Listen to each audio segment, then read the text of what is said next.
בחיי, המופס הארור הזה, אני לא אוכל לשבת שבוע. זה לא מצחיק, עד. סתום את הפה!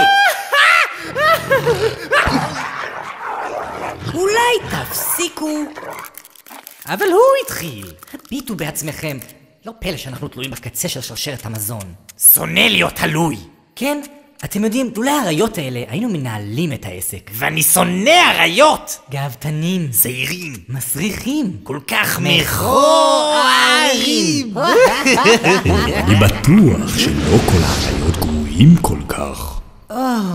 סקאר, זה רק אתה. חשבנו שזה מישהו ממש חשוב. כן, אתה לא כמו מופסה. כן. אני מבין. לא, יש כוח. ספר לי על זה. אני רק שומעת את השם ואני רועדת. מופסה. עוד פעם. מופסה.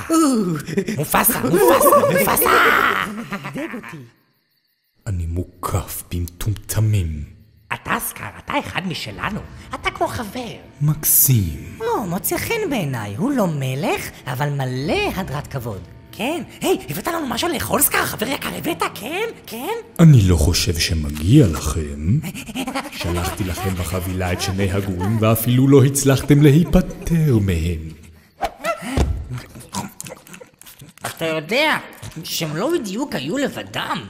סקאר? כן. מה רצית שנעשה? להרוג את מופסה? בהחלט.